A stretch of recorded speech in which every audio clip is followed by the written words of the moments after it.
ስራ ይሁኑ ይስሩ ወይም አይስሩ አላህ ብቻ ነው የሚወስነው። ስለዚህ ሞትና ህይወት በእጁ የሆነው ጌታ አላህ ብቻ ነው ብለን እናምናለን። ስለ ሞት ያለን አቋም ይሄ ነው። ሞት ደግሞ ሌላው በአምስተኛ መረዳት ያለብን ነገር ድሮውኑ የተጻፈና የተወሰነ መሆኑ። ሞት ድሮም ተወስኗል ብለን እናምናለን። ገና እንደ አዲስ የሚጻፍ እንደ ሁኔታው ታይቶ የሚወሰን ሳይሆን ጥንቱኑ አላህ ሞትን ወስኗል ነው። ከነዚህ መካከል ሱረቱል ዋቂዓ ቁጥር 60 አንዱ ነው። ጌታችን አላህ ምን ይላል በሱረቱል ዋቂዓ ቁጥር 60 ላይ ነህኑ ቀደርና በይነኩሙል መውት በእናንተ መሃል ሞትን ወስኖታል። መቼ እንደምንሞት ድሮውኑ ተጽፏል። ወማ ነህኑ ቢመስቡቂና ከሞታችሁበት ዓለም ከመቃብር ዓለም ደግሞ እናንተን በመቀስቀስ ዳግመኛ አያቅተኝም እችላለሁ የሚያቅተኛ አይደለም። ስለዚህ ሞትን እንደወሰንኩት እንደዚሁ ደግሞ መቀስቀሱን እችላለሁ ነው የሚለው። በሌላም ስፍራ ያው አላህ ቅድም እንዳየነው ሞትና ህይወትን የፈጠረ ጌታ መሆኑን ነግሮናል ማለት ነው። ሟችንም እንደዚሁ በምንቀብርበት ጊዜ የሞተን ሰው በፍጥነት ወደ መቃብር መውሰድ እንዳለብን ረሱል ሰለላሁ ዐለይሂ ወሰለም ይነግሩናል። ያው ርዕሳችን ስለሞት ስለሆነ ነው። አቢ ቀታደታ ኢብኑ ረቢዕ ሲናገር ምን ይላል? ረዲየላሁ ዐንሁ ቃል መረ ቢረሱሊላሂ ሰለላሁ ዐለይሂ ወሰለም ጀናዘቱን በአላህ መልእክተኛ አጠገብ አንድ ጀናዛ አለፈ። የሞተ አስክሬን ተሸክመው ሰዎች አለፉ። ፈቃለ ሙስተሪሑን ወሙስተራሑን ሚንሁ አሉ ነቢያችን ሰለላሁ ዐለይሂ ወሰለም ያረፈና የታረፈበት ነው አሉ። በዚህ ሰዓት ቃሉ እነሱም አሉ ግራ ገባቸው። ያ ረሱላላህ ሰለላሁ ዐለይሂ ወሰለም አንቱ የአላህ መልእክተኛ ሆይ መል ሙስተሪሑ ወመል ሙስተራሑ ሚንሁ በራሱ ያረፈው ማን ነው? ከሱ የሚታረፍበትስ ማን ነው ሲሏቸው ምን ብለው አብራር? አልዓብዱል ሙእሚኑ ሙእሚን የሆነ የአላህ ባሪያ በሞተ ወቅት የስተሪሑ ቢነሰቢ ዱንያ ከዱንያ ድካም ከዱንያ ጣጣ ያርፋል። ወአዛሃ ከመከራዎቿ ኢላ ረሕመቲላህ ወደ ጌታው እዝነት ወደ አላህ ረሕመት ይሸጋገራል። አላህ ከነሱ ያደርግ። ወልዓብዱል ፋጂሩ አመፀኛ ወንጀለኛ ከሃዲ ከነበረ ደግሞ ይሄ ባሪያ የስተሪሑ ሚንሁ ልዒባድ ሰዎች ከሱ ያርፋል። ከሰውየው አዛ ሰዎች ያርፋል። ወልቢላድ ሀገሪቷም ሰላም ትሆናለች።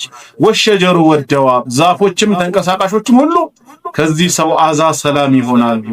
ረዋሁል ቡኻሪ ኢማሙል ቡኻሪ እንዲሁም ሙስሊምም በሰሒሃቸው የዘገቡት ነው ማለት ነው። በሌላ ሐዲስ ደግሞ ከአቢ ሁረይራ ረዲየላሁ ዐንሁ እንደተላለፈው ረሱል ሰለላሁ ዐለይሂ ወሰለም ምን ይላሉ? አስሪዑ ቢልጀናዘቲ ጀናዛን ተሸክማችሁ በምትሄዱ ሰዓት ለመቅበር ማለት ነው ፍጠኑ ነው ረጋ በሉ። ለምንድን ነው የሚያስፈልገው?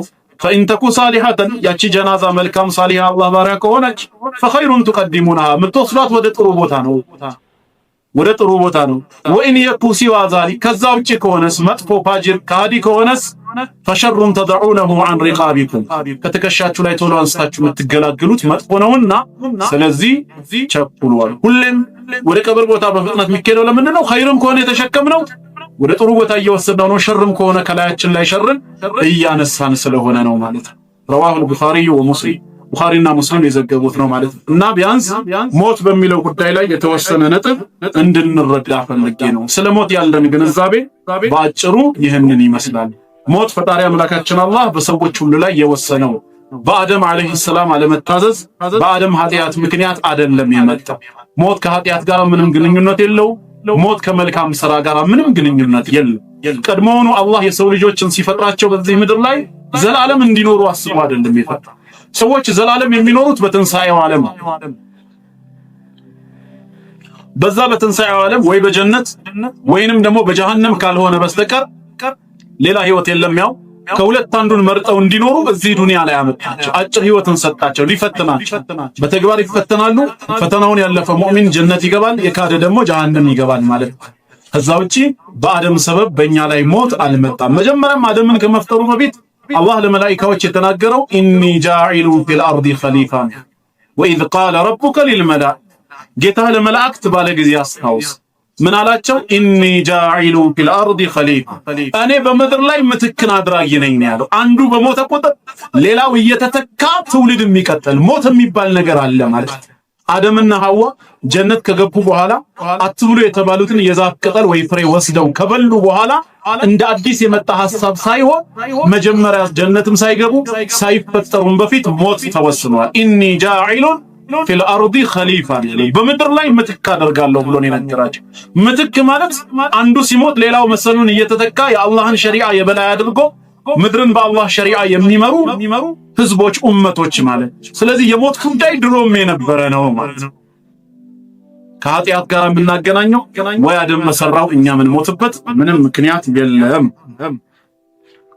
ጥሩ ከሞት በኋላ ደግሞ የቀብሩን ወይም የበርዘኽ ዓለምን በትንሹ እንመልከታትና ኢንሻአላህ የዛሬው ክፍል 2 ፕሮግራማችን እዚህ ላይ ይቆማል ማለት ነው። ሌላው وهي المرحله التي تاتي بعد الموت مباشره ከሞት በኋላ ደግሞ ቀጥሎ የሚመጣው ሁለተኛው ስቴፕ ምንድነው? የቀብር ህይወት ዓለሙል በርዘኽ ይባላል። ዓለሙል በርዘኽ ማለት የግርዶሽ ዓለም ማለት ነው። وفيها يحجب جسد الميت ويحال بينه وبين الدنيا በዛ የቀብር ዓለም የሟች ሰውነት ይጋረዳል። በሱና በዱንያ መካከል መጋረጃ ይሆናል። ተመልሶ ወደ ቤተሰቦቹ ወደ ምድር ዓለም ምን አይሆንም ማለት ነው፣ አይመጣም ማለት ነው። ከሞተ በኋላ فلا يرجع اليها ወደ ምድር ዓለም ድጋሚ አይመለስም። وهذا الحائل ይህ የግርዶ ዓለም هو الذي يسمى البرزخ برزخ ተብሎ ይጠራል። ግርዶ ማለት ነው። قال تعالى ጌታ አላህ ሲናገር ምን ይላል? ومن ورائهم برزخ ይላል። ከበስተኋላቸው መጋረጃ አለ። ኢላ የውም ይብዓቱን እስከሚቀሰቀሱበት ቀን ድረስ ተመልሰው ወደ ዱንያ ህይወት ምን አይሆኑ ማለት ነው። መቃብርን ዓለም ካዩ በኋላ አይመጡም ማለት ነው። መጋረጃ ሆነዋል ማለት ነው። ይሄ የግርዶሽ ዓለም የሚባለው እንግዲህ ሰውየው መቃብር ከገባ በኋላ ከመቃብር ዓለም እስኪቀሰቀስ ድረስ የሚቆይበት ጊዜ ይሆናል ማለት ነው። وعندما يودع الانسان في القبر ስለዚህ ቀብር ጉዳይ በደንብ አዳምጡ። ሰውየው መቃብር ውስጥ ከተቀበረ በኋላ يجري سؤاله بعد دفنه عن ربه ወዲያው እንደተቀበረ ስለ ጌታው ይጠየቃል። ወዲኒ ስለ ሃይማኖቱ ይጠየቃል። ወነብይ ስለሚከተለው ነብይ ይጠየቃል። فيثبت الله الذين آمنوا بالقول الثابت እነዛ ያመኑ ሰዎችን አላህ በመጽናኛው ቃል በላ ኢላሃ ኢላላህ ያጽናቸዋል። فيقول المؤمن مؤمن ሲጠየቅ ምን ይላል? ربي الله ጌታዬ አላህ ነው ይላል። ወዲኒ አልኢስላም ሃይማኖቴም እስልምና ነው ይላል። ወነብይ ሙሐመድ ሰለላሁ ዐለይሂ ወሰለም የኔ ነብይ ሙሐመድ ናቸው ይላል። ويضل الله الكافرين والمنافقين በምድር ዓለም ከሃዲያንና መናፍቃን የነበሩ ሰዎችን ደግሞ አላህ በቅጣቱ ቀብር ላይ ያሳስታቸዋል። فيقول الكافر ከሃዲ የሆነ ሰው ምን ይላል? ላ አድሪ ይላል። እንዳህያ ያናፋል ይጮሃል፣ አላውቅም ይላል። ويقول المنافق او المرتاب ሙናፊቅ አስመሳይ የሆነ ወይ ተጠራጣሪው ደግሞ ምን ይላል? ሰሚዕቱ الناس يقولون شيئا فقلت ይላል። ሰዎች ብቻ የሆነ ነገር ሲናገሩ ሰምቼ እኔም ተከትዬ አልኩ ነው የሚለው። ይሄን በተመለከተ የመጣ ሐዲስ አለ። ቀጥታ ሐዲሱን ራሱን መመልከት ይሻላል። ሐዲሱ ላይ እንዴት እንደቀረበ እንመልከት። ቀብር ላይ ሆነን የሚቀርብልን ጥያቄ ማለት ነው።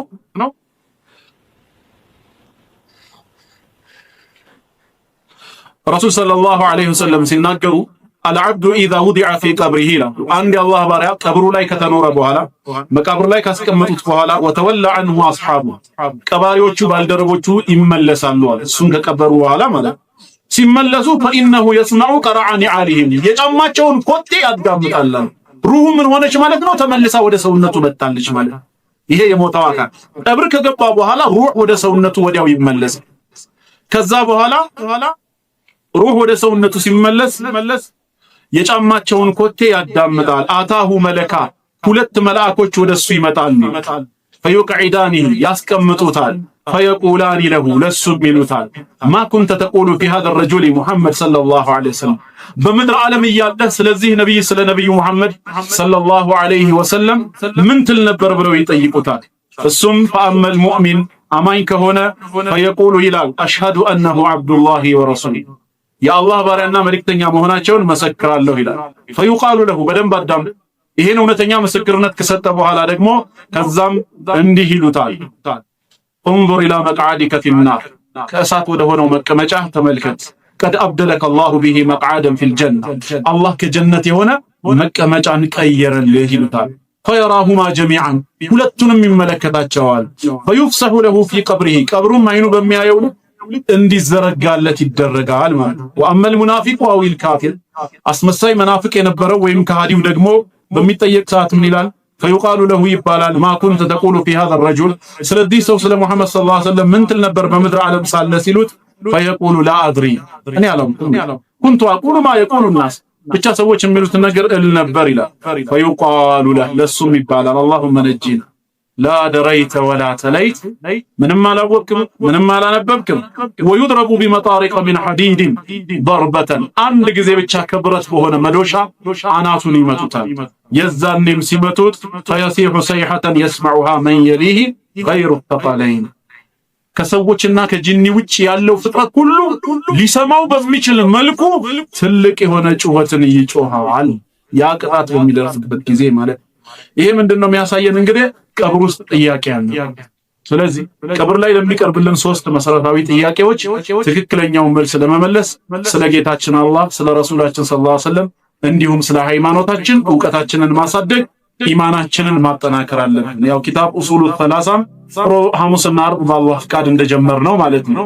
ስለዚህ እኛም አላህ ከቀብር ፈተና ነጃ እንዲለን ሁላችንም ኢማናችንን ማጠናከር መቻል አለብን። ያው ቀሪ ነጥቦችን ኢንሻአላህ ቀጣዩ ሳምንት ላይ ማክሰኞ ስንገናኝ እንቀጥላለን። አላህ በሰማነው ተጠቃሚ ያድርገን። እድሜያችንንም በኸይር ስራ ረዝሞልን ወንጀላችንንም ተውበት የምንገባበት እድልን ሰጥቶን እውነተኛ ሙስሊም ሆነን የምንሞት አላህ ያድርገን። ድሉንም ያቅርብልን። ዓለም ላይ ያሉትን ሙስሊሞች ለድል ድራችን አላህ ያንሳልን። መስጊዶቻችንንም አላህ ይክፈታቸው፣ ወደ ነበሩበት ይመልሳቸው። የኢስላምን ባንዲራ የላኢላሃ ኢላላህን ራያ የሚያውለበልቡ ኡመቶችንም አላህ ይርዳቸው። ለዲን የሚታገሉ ለዲን መስዋዕት የሚከፍሉትንም አላህ የበላይነትን ይወፍቃቸው። እኛም ለኢስላም ለፍተን ተውሻ መሞት ወተን ለኢስላም ክብር የምንሞት ለኢስላም ክብር የምንገደል የዲን ዘቦች አላህ ያድርገን። ጀዛኩሙላሁ ኸይራ። ወሰላሙ ዐለይኩም ወረሕመቱላሂ ወበረካቱሁ።